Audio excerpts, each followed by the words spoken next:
2026年4月13日，一位名叫桑路易的巴西驻台代表竟然公开对着媒体说出台湾是中国的一部分这样的话。你没听错，他不但这么说，还振振有词地拿国民党主席郑丽文的发言当作佐证，冷冷地反问巴西为什么要有不一样的意见，连你们台湾人自己都没有共识。这番话一出，整个台湾炸锅了，外交部当天就把他叫去严正抗议，立法院隔2天就有立委拍桌怒呛，提出要用黄豆订单来反制。这场风波背后牵扯的不只是一位外交官的嘴贱，更是一条锁喉级的经济武器，一个藏在台湾手里却长期被忽略的外交王牌。这个故事得从头说起，先告诉你一个很多人不知道的冷知识，巴西其实是台湾第2大黄豆进口来源国，仅次于美国。每年台湾从巴西进口的黄豆占总进口量大约4到4成6之间，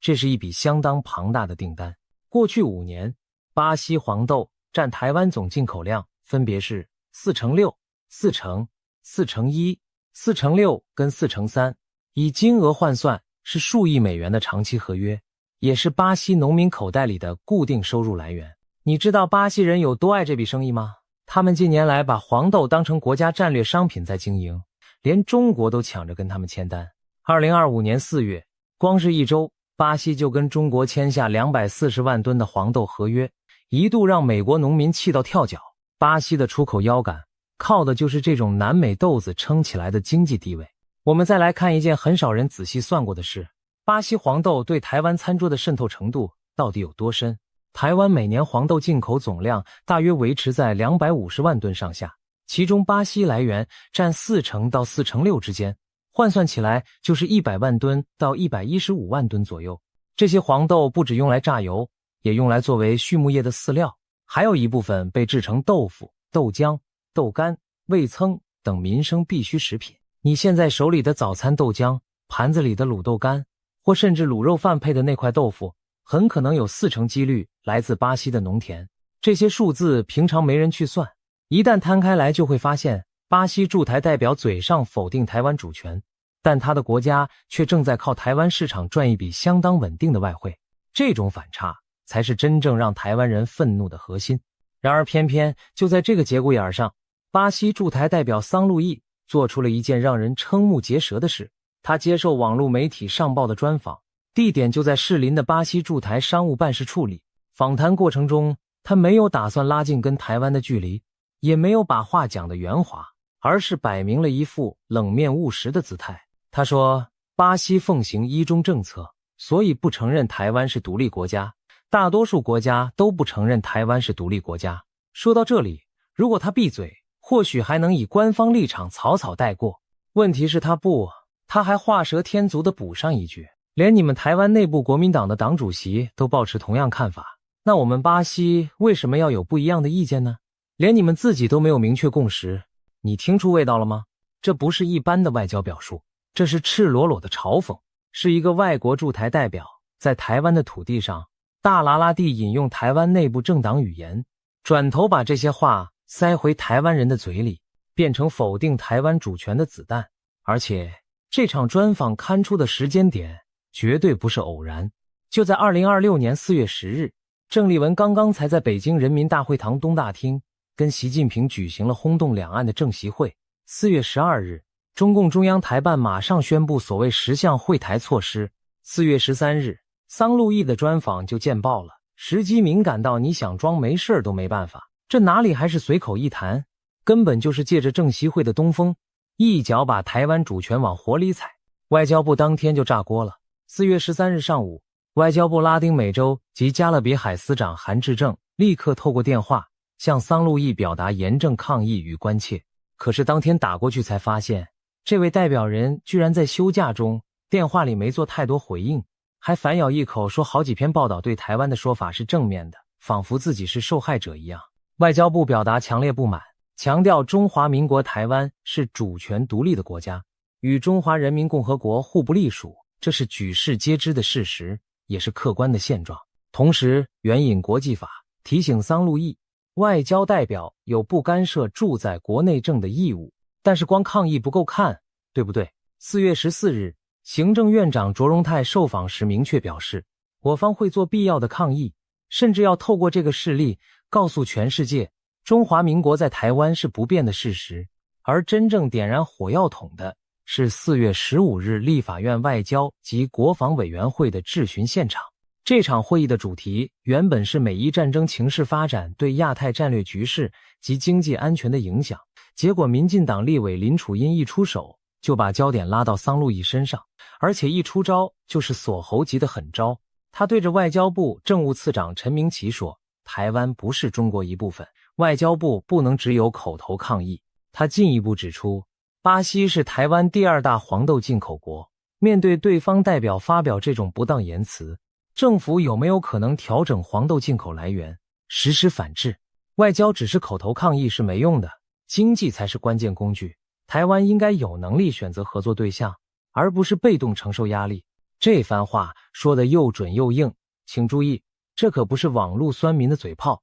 而是执政党立委在质询台上对着外交部高层公开提出的政策要求。林楚茵的逻辑非常清楚，巴西一边赚台湾人的钱，一边的驻台代表却在台湾土地上否定台湾主权，这种吃里扒外的行为，凭什么还能继续享受台湾的黄豆订单？他更警告，中国长期在拉丁美洲透过经济手段进行渗透，过去包括巴拿马、萨尔瓦多、洪都拉斯、尼加拉瓜等国都曾经是台湾邦交国，结果一个个被中国用经济利诱拔走，显示经济就是外交影响力的核心工具。这段话背后的警示十分清楚，巴西此刻要我们用口头抗议当作底线，那么未来其他国家的代表也会跟着有样学样，台湾的外交只会一路挨打下去。说到这里，我们必须回头看一个更大的结构性背景，那就是整个拉丁美洲过去10多年来正在上演一场台湾外交的血泪史。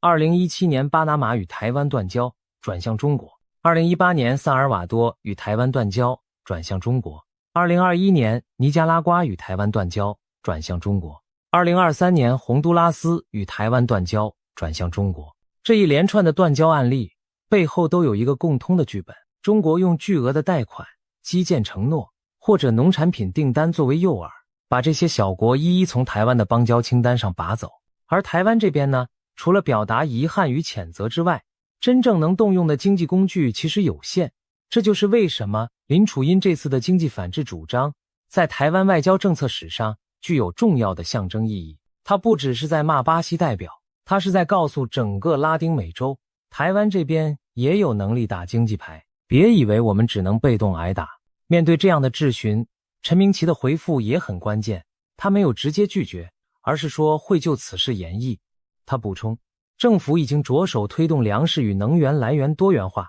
并且证实正在跟友邦巴拉圭深化农业合作，特别是黄豆与肉品供应上积极布局。更重要的是，行政院已经设置跨部会的经济外交工作小组，外交部会在下一次讨论中把相关议题纳入。这段话翻译成白话，就是巴西，你别以为台湾没有备胎，我们早就跟你的南美邻居巴拉圭搭上线了。一旦哪天真的要动手，台湾的餐桌不会因此少一颗黄豆。你还记得台湾剩下的几个邦交国是谁吗？在中南美洲与加勒比海地区，台湾目前的邦交国包括瓜地马拉、贝里斯、巴拉圭、海地、圣文森、圣克里斯多福及尼维斯、圣露西亚。这几个国家看起来不大，但其中巴拉圭的战略地位尤其关键，它是南美洲唯一与台湾维持邦交的国家，本身又是全球前4大黄豆出口国之一。巴拉圭的农业技术并不输给巴西，只是因为它是内陆国家，运输成本较高，黄豆常常要先运到阿根廷或乌拉圭的港口再出海。但这个地理上的劣势，在台湾政府提供援助与技术合作之下，其实是可以克服的。如果外交部这次真的把原本属于巴西的订单转移一部分到巴拉圭，不只是惩罚巴西，更是实质强化邦交，这就叫做一张牌打出3个效果。另外值得一提的是，台湾跟巴拉圭的合作早在很多年前就已经启动。根据外交部与农业部的公开资料，台湾长期支援巴拉圭发展农业技术，派遣农技团协助当地改良种植，推广有机栽培，并且引进高附加价值的经济作物。这些合作让巴拉圭对台湾的信任远远超过其他国家，所以当中国不断加码诱惑巴拉圭断交的时候，巴拉圭历届政府都选择顶住压力。现在巴西代表的一句失言，反而给了巴拉圭一个扩大合作的好机会。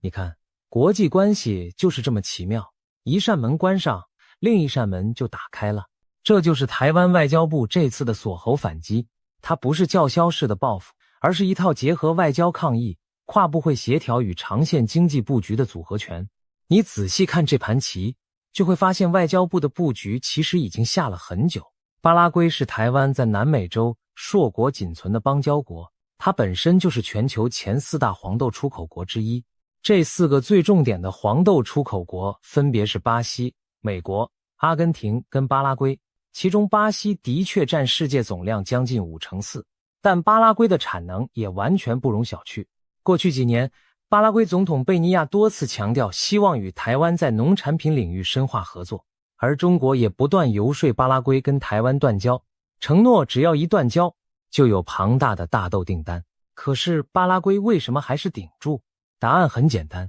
因为台湾并没有让他吃亏，双方的农业合作越做越深。现在巴西代表这一番话，反而给了台湾一个绝佳的理由，把原本属于巴西的订单逐步移转给巴拉圭。对巴拉圭而言，这是天上掉下来的大礼；对台湾而言，这是外交资源的精准投放；对巴西而言，这是自打嘴巴换来的惩罚。更狠的是，桑路易挑错了时间点得罪台湾。当前的国际黄豆市场正处在一个非常微妙的阶段。由于美中贸易战再度加剧，中国在2025年到2026年初大规模转向巴西采购黄豆，巴西的产能一度吃紧，价格也走高。2026年1月，中国已经敲定至少25船巴西大豆的采购协议。到3月，中国仍持续转单巴西，连1粒美国大豆都没买。这意味着巴西豆子的价格其实并没有多便宜，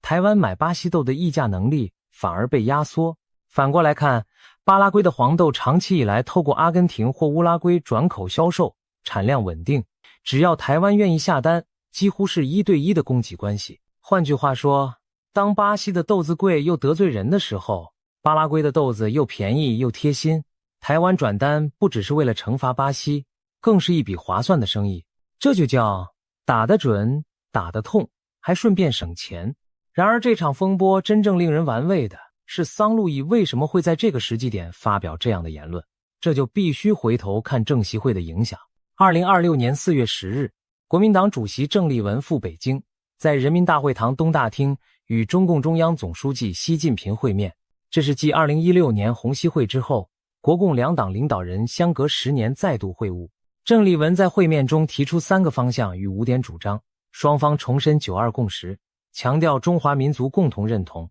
明确表达两岸一家不能战争的决心。紧接着4月12日，中共中央台办宣布所谓10项惠台政策，包括推进福建金马通水、通电、通气与通桥，两岸直航客运正常化等。在桑路易的逻辑里，连台湾最大在野党的党主席都跑到北京去跟习近平握手，还带回一堆所谓的惠台大礼包。那作为一个外国驻台代表，他援引郑丽文的立场似乎就有了某种合理性。但问题来了，这种合理性站得住脚吗？当然站不住。陆委会副主委梁文杰就一针见血地指出，这就是他们所担心的其中一项后果。对外国人来说，他们会看到台湾最大在野党在主权议题上的立场；对中共来说，若能让最大在野党说出台湾问题是内政问题，不要让外国人介入，这就是巨大的政治胜利，会对国际社会发送错误讯息。他直言，桑路易的发言就代表这种影响已经发生了。同时他也强调，所谓10项惠台措施就是新瓶装旧酒，对台湾的实质利益不大，却换得了中共重大的统战宣传胜利，对台湾国家生存有重大影响。这段话道出了一个令人寒心的真相，当台湾内部的政治人物为了短期利益而松动主权底线的时候，外国代表就会抓住这根稻草，把台湾人的尊严踩在脚底下。外交部次长陈明奇在立法院答询时的一段话其实说得更直接，他表示，这样的遗憾其来有自，国内政治领袖必须对中华民国存在的事实有非常清楚的认识，勿让外人有机可乘。这句话表面上是在回应林楚茵的质询，实际上是在对着国内所有政治人物喊话，你自己人先立场模糊，外国人当然会看准空隙捅刀。当你的家门不关好，小偷不走进来也难。这是一场需要台湾人共同反思的外交事件，不只是对外反击，更是对内检讨。在学界，这起事件也引发强烈讨论。东海大学中国大陆暨区域发展研究中心副执行长洪普昭指出，当外国驻台代表直接引用台湾内部政治语言，并据此主张台湾属于中国，已经超出单纯立场表达的范围。如果外交部只停留在抗议层次，等于默许这种模式继续发生，未来可能被反复操作，甚至成为中国测试台湾外交反应界限的工具。洪普昭建议，外交部应该考虑把相关人员列为不受欢迎人物，这是一种将外国外交官驱逐出境的强硬手段。一旦宣告某人为不受欢迎人物，对方政府必须在期限内将其召回，否则该人员的外交身份就会自动失效。这是外交圈最严厉的惩戒手段之一，代表的是主权国家的底线被踩到了。前民进党立委郑运鹏的吐槽更是精准打脸，他发文冷嘲热讽，如果台湾是中国的一部分，那他也就没这个驻台代表的名分了。这句话看似戏谑，实则逻辑严密。既然巴西已经跟中国建交，既然巴西不承认台湾是独立国家，那桑路易为什么人还坐在台北士林的办公室里？他的办事处为什么还能继续运作？这不是鬼打墙吗？他一边享受台湾主权国家给予的外交礼遇，一边用嘴巴否定这个主权的存在，这种自相矛盾，连幼稚园小朋友都看得出荒谬。这个事件还揭开了一个更深层的结构性问题，那就是巴西在国际政治中的暧昧立场。桑路易在专访中不只说台湾是中国一部分，他还直言巴西视中国为好朋友，完全不理解西方的去风险化论述。更要命的是，面对台海可能的冲突，桑路易表示巴西什么也做不了，只能跟其他国家坐同一条船。换句话说，在他眼中，台海是否爆发战争跟巴西无关，就算全球晶片供应链断裂也与巴西无涉。这种态度实在令人心寒。要知道，巴西甚至在2026年初以观察员身份参与了中国主导的和平意志2026联合演习。再往前看，解放军于2024年9月首度参与巴西年度军事演习福尔摩沙行动。这两件事串起来就很清楚了，巴西跟中国的军事合作早已不是新鲜事，桑路易的言论只是这个亲中大战略的延伸而已。其实巴西近年来跟中国的绑定越来越深，这不是一天两天的事。2025年，巴西对中国的黄豆出口已经达到历史高点，中国占巴西黄豆出口超过70%的比例。巴西国家商品供应公司预测，2026年初收获的新豆产量达到 1.7764 亿吨，比上一年度还增加600万吨。这些豆子绝大多数都瞄准中国市场。换句话说，巴西政府心里早有一本账，中国才是他们的金主，台湾只是配角。桑路易不过是把这本账本的真实内容大拉拉地说了出来，但他忘了，外交官的身份不是让你跑来驻在国说风凉话用的，而是让你维护双边关系用的。当你开口说的每一句话都像是在替中国宣传部门做代言，那你就不是外交官，而是中国代理人。这也解释了为什么林楚茵的经济反制主张这么精准。你巴西可以跟中国搞亲密外交，可以让解放军走进你家操场，那都是你的选择。但既然你的代表要在台湾岛上用台湾的水吃台湾的饭，靠着台湾的市场赚钱，同时又公开否定台湾的主权，那台湾就没有义务继续把大笔订单送到你家。数亿美元的黄豆订单听起来对巴西这样的农业大国可能不算天文数字，但对农民来说，稳定的外销订单就是命脉。你不要小看台湾这个市场，它每年稳稳地占巴西黄豆出口的一个小块，却是现金流稳定、付款确实、没有政治风险的优质客户。这种客户流失一个，就少一份保障。我们不妨再深入想一个问题，外交部这套锁喉反击究竟能带来什么实质效果？首先，它能立刻在巴西国内造成压力。巴西农民的选票非常关键，一旦订单大量流失，巴西联邦政府就会接到来自农业州的抗议声音，而外交部自然会被追问，为什么一位驻台代表的失言会让农民损失这么大笔生意。这种压力会倒逼巴西检讨他的驻台人员言论管控。第二，它能展示台湾在全球供应链中的主动权。过去很多人以为台湾只是一个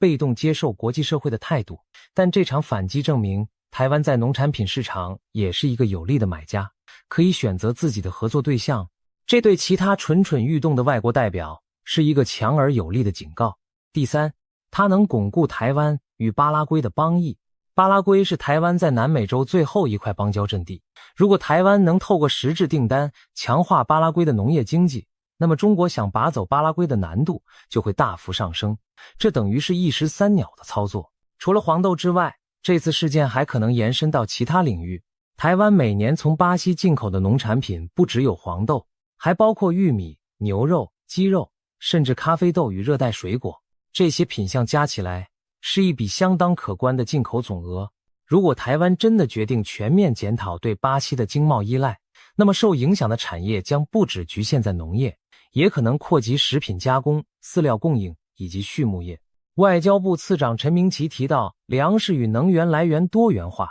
这不是空话，而是早已启动的国家战略。只是过去台湾人很少意识到，这些供应链的选择其实跟国家主权的维护息息相关。更有趣的是，这场风波还让一个长期被台湾人忽略的事实浮上台面。原来台湾的餐桌跟国际外交的战场是连通的。你早餐吃的豆浆，午餐喝的味噌汤，晚餐炒的豆干，背后都可能跟哪个国家的驻台代表说了什么话有关。过去我们总觉得外交是少数人在西装革履的场合里谈的事，跟老百姓没关系。但其实每一粒黄豆，每一块豆腐都是国家外交战略的一部分。当巴西代表在台湾说出那番话的时候，他以为自己只是表达一个政治立场，但他没想到这个立场会直接影响到他国家几十万农民的生计。这就是经济外交的威力，它不靠飞弹，不靠战舰，靠的是订单本身的力量。我们再换一个角度，从巴西国内政治看这场风波。巴西目前是鲁拉政府执政，他向来与中国保持紧密关系，对美国与西方阵营则保持一定距离。鲁拉政府推动的新巴西工业计划预计到2026年要投资3000亿巴币振兴国内工业。这笔钱要从哪里来？很大一部分依赖对外贸易，而对中国的出口正是巴西最大的外汇来源之一。在这样的宏观背景下，桑路易的言论看起来并不违背巴西政府的整体外交路线，甚至可以说是某种程度的忠实执行。问题在于，驻外代表的任务是经营双边关系，不是帮母国政府在驻在国土地上发表刺激性言论。桑路易这次踩线，就算不违背巴西外交部的大方向，也绝对违反了外交代表应有的职业分寸。其实国际外交圈早就有一套成熟的处理机制，面对外国代表的失言，驻在国可以采取的反制手段从轻到重，包括几个层次。最轻的是表达关切，再来是严正抗议，中度是约见询问并要求道歉，重度是宣告为不受欢迎人物并要求召回，最重的则是断绝外交关系或降格处理。台湾这次先从表达关切与严正抗议开始，再到透过立委与媒体放话，提出经济反制，这是一个循序渐进的施压过程。如果巴西方面还是不处理，那么下一步就可能进入更严厉的阶段。洪普昭教授建议直接宣告不受欢迎人物，就是这种升级策略的一部分。当然，外交部也不是一味的要把事情闹大。陈明奇在答询时特别强调，后续研议相关行动的同时，还要兼顾双边关系以及可能性，并且合乎外交仪节。这段话很值得玩味。他的意思是，台湾不会为了一位代表的失言就全面断绝跟巴西的经济合作，但会透过渐进式的调整，把筹码慢慢拉回自己手中。这是一种高明的外交艺术，一方面展现强硬的底线，另一方面保留转圜的空间。这也给巴西方面一个讯息，只要你愿意惩处或替换这位代表，台湾是愿意重新考虑双边关系的。这不是软弱，而是给对方留一个台阶，让对方主动做出让步。读到这里，你可能会好奇，为什么外交部这次的反击没有一上来就直接采取最严厉的手段？这就是外交艺术的微妙之处。外交上的反击不能一步到位，必须给对方留有退让的空间。如果你第一步就宣告不受欢迎人物，那巴西政府就没有转圜的余地，双边关系可能瞬间降级。但如果你循序渐进，先从口头抗议开始，再透过经济手段施压，最后才祭出最严厉的手段，那么对方就会有足够的时间与诱因来主动修正错误。这也是为什么陈明奇特别强调要兼顾双边关系与外交仪节，他不是在示弱，而是在执行一套精密的谈判剧本。我们再想一个更长远的问题，为什么这场风波发生在2026年？答案其实很清楚，当前的国际情势正处于一个剧烈变动的时期，美中之间的贸易战与科技战持续升温，美伊之间爆发了所谓的中东战争，俄乌战争仍未完全平息，台海紧张局势也日益加剧。在这样的大环境下，每一个小国的外交代表都在重新定位自己国家的战略立场。桑路易的言论正是这种大转变中的一个缩影。他用巴西驻台代表的身份试探台湾外交的底线，同时也向中国示好，如果台湾没有及时反击，那么类似的试探只会越来越多，越来越过分。这也是为什么林楚茵的质询特别值得台湾社会重视。他不只是在替一个失言的代表讨公道，他是在替整个台湾的外交尊严画下红线。过去几年，台湾在国际场域被矮化的事件层出不穷，从航空公司被迫改称呼，到国际组织被挡在门外，再到运动赛事被刻意矮化，台湾人已经累积了太多愤怒。这次桑路易事件刚好是一个集结这些愤怒的出口。透过黄豆订单这个具体的经济杠杆，台湾终于找到一个可以实质反击的工具。这不只是一个事件的处理，这是一个外交策略的转型。而在这转型的过程中，你我这些普通台湾人其实也扮演着重要的角色。过去我们总觉得外交是政府的事，跟自己无关。但透过这次事件，你会发现，外交其实就在每一次的消费选择当中。当你买黄豆制品的时候，你可以多看一眼产地；当你买咖啡豆的时候，你可以选择来自友邦、巴拉圭或者其他对台湾友好国家的产品。这种小小的消费决定累积起来就是一股强大的经济力量。政府的经济反制是由上而下的大策略，而民众的消费选择是由下而上的草根力量。两者结合起来，才能真正形成台湾的经济外交网路。回头看这整场风波，你会发现一条清晰的脉络。桑路易在政协会后趁机踩线，以为有国民党的背书就可以大喇喇地否定台湾主权，没想到踢到的是一块钢板。台湾外交部没有只停留在抗议层次，而是迅速把经济工具亮了出来。立委与学者从旁强化舆论压力，行政院跨部会工作小组展开研议，友邦巴拉圭早已做好接单准备。这一整套动作环环相扣，既有姿态也有实力，既展示底线也保有弹性。用一句话总结，就是软硬兼施，稳准狠。巴西如果还不懂得收敛，那么未来几年，他们的黄豆农民就要开始担心，自己辛辛苦苦种出来的豆子会不会因为某位代表的嘴贱而少了一张重要的订单。所以这次事件最令人深思的地方，其实不只是巴西代表有多离谱，更是台湾内部对主权立场应该如何凝聚共识的老问题。陈明奇次长讲得很清楚，国内政治领袖必须对中华民国存在的事实有清楚认识，勿让外人有机可乘。这句话不是针对特定政党，而是对所有政治人物的提醒。不管你走的是亲美路线还是亲中路线，不管你主张独立还是主张维持现状，你都不能让外国人有机可乘，把你的话当成否定自己国家主权的武器。这是底线，也是责任。最后，让我们把镜头拉远一点，看看这场风波对台湾整体外交战略的意义。长期以来，台湾在国际社会被压缩、被矮化，不少人抱持着一种悲观的看法，觉得我们只能被动挨打。但这次事件告诉我们，台湾并不是没有牌可打，只是过去我们习惯把牌藏在袖子里，不愿意亮出来。当对方逼到家门口的时候，该亮牌就要亮牌，该锁喉就要锁喉。外交从来不是一场客气的茶会，而是一场实力、耐力与智慧的综合较量。这次台湾的反击至少做到了3件事。第一，让桑路易明白他不是站在中国大陆的土地上。第二，让巴西政府明白台湾市场不是廉价的附属品。第三，让全世界明白台湾有能力用经济手段捍卫自己的尊严。说到最后，让我们用一个比喻来总结这场风波。想象台湾是一个守着家门的主人，巴西代表则是一个来家里做客却回头骂屋主没地位的客人。过去台湾这个主人面对这种没礼貌的客人，最多只能口头抗议一下，然后继续客气地端茶倒水。但这次不一样了，主人终于站起来告诉这位客人，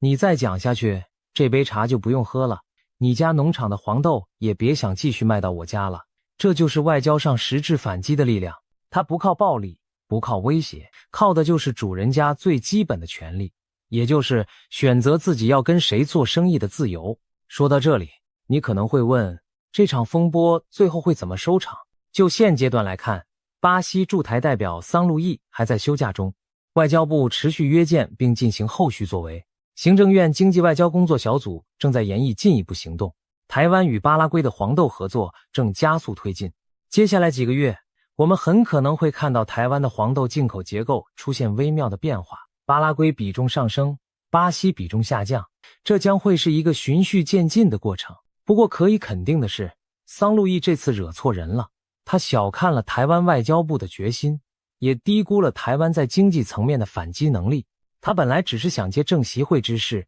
做一个亲中的姿态，给中国卖个好，没想到让自己成了台湾捍卫主权的活教材。历史会记住这一刻。2026年4月中旬，一位巴西驻台代表用一句轻率的话，换来了一场跨国的经济连锁反应。这不是电影情节，这是真实发生在我们眼前的国际博弈。当一个小国被大国代表公开欺负的时候，他不需要用子弹回击，只需要拿出订单这张王牌，就能让对方后悔莫及。而这就是经济外交的真正力量。下次如果还有其他国家的代表想故技重施，他们大概都得先掂量一下自己的国家能不能承受得起台湾订单流失的后果。惹错人的代价从来都不只是道歉那么简单。惹错人了吗？桑路易绝对惹错人了。他以为踩着政协会的余温，可以轻松地在台湾土地上否定台湾主权。他以为台湾外交部顶多就是口头抗议几句，最后不了了之。他没想到，这次的台湾已经不是他想象中那个只会抗议的台湾。这次的台湾已经准备好用黄豆订单，用邦交布局，用舆论力量，用一切可以用的经济工具来捍卫自己的尊严。这场没有硝烟的战争才刚刚开打。接下来几周到几个月，我们会看到台湾与巴拉圭的农业合作持续深化，会看到巴西方面可能做出的让步或反应，会看到国际社会如何重新评估台湾的外交手腕，而这一切都将写进2026年4月这段精彩的外交历史当中。所以，朋友们，从这次桑路易事件我们该记住什么？记住台湾并不弱，记住我们手里握有的牌远比自己以为的多，记住外交的战场上没有客气，只有实力。当有人胆敢在我们家门口否定我们的主权时，我们完全有权利用我们的市场、我们的订单、我们的选择，把应得的尊重拿回来。让我们为台湾外交部这次的硬气反击按个赞，也期待未来还有更多类似的案例，让全世界看见台湾不是好欺负的。同时也提醒所有政治人物，当你站上这个国家的公开场合时，你的每一句话都会变成别人判断这个国家立场的依据。请你谨言慎行，因为你不是在替自己发言，你是在替2300万台湾人发言，这是你的责任，也是所有台湾政治人物必须共同承担的历史使命。巴西代表桑路易这次真的惹错人了，下场会有多惨，就看接下来这张黄豆订单会飞向哪一片田野。你我还有台湾的未来，就在这场无声的较量当中写下属于我们自己的答案。